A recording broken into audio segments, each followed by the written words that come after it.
12 साल से ज्यादा वक्त तक गुजरात के मुख्यमंत्री का पद संभालने वाले नरेंद्र मोदी जब दिल्ली के साथ रेस कोर्स के लिए रवाना हो रहे हैं तो पूरा गुजरात इस बात पर गौरव कर रहा है।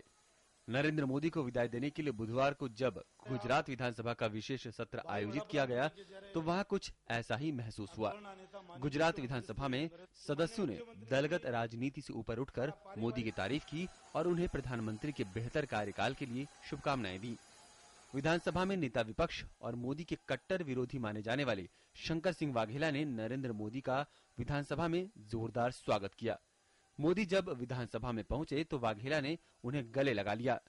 वाघेला ने मोदी के तारीफों के पुल बांधे और कहा कि गुजरात के सीएम मोदी अब देश का मैल धोने के लिए निकले हैं।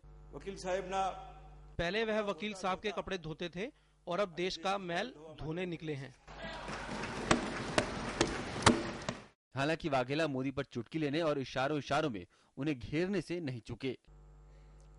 अडवाणी साहब रथ यात्रा काढ़ी अयोध्या नी। जब लालकृष्ण आडवाणी ने रथ यात्रा निकाली तब भाजपा मतों के लिहाज से चरम पर थी, लेकिन एनडीए के कारण अटल बिहारी वाजपेयी को समझौता करना पड़ा। अब बीजेपी को अपने दम पर बहुमत मिल गया है।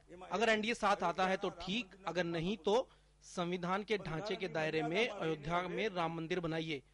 अब आप कश्मीरी पंडितों की श्रीनगर में वापसी कराइए, उनकी हालत बहुत खराब है। साथ ही आप यूनिफॉर्म सिविल कोड भी लागू कराइए। वहीं मुख्यमंत्री के रूप में अपना अंतिम भाषण देते हुए मोदी ने कहा कि गुजरात के विकास में सबका योगदान है और उनकी जीत का श्रेय विपक्ष को भी जाता है। भाषण के दौरान मोदी भावुक भी हुए और कहा कि इस सदन में मैं अब नहीं आ पाऊंगा। मुझसे कोई गलती हुई हो तो मुझे आप सभी माफ कर देना। वर्तमान में जो बैठा थे कि सदन में मैं अब नहीं आ पाऊंगा। मुझसे कोई गलती हुई हो तो मुझे आप सभी माफ कर देना। मेरे दिल में आप सभी लोगों के लिए हमेशा विशेष स्थान है। अब तो मैं किसी विशेष कार्यक्रम में ही आ पाऊंगा।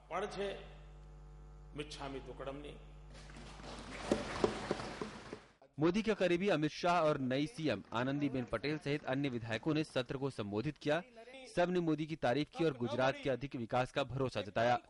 कुल मिलाकर जिस तरह से गुजरात विधानसभा में मोदी के विदाई समारोह का माहौल दिखा, उससे साफ है कि मोरारजी देसाई के बाद राज्य का एक सपूत जब देश की सबसे ऊंची कुर्सी पर जा रहा है तो कोई दिल में कड़वाहट नहीं रखना चाहता। Bureau report, DD news.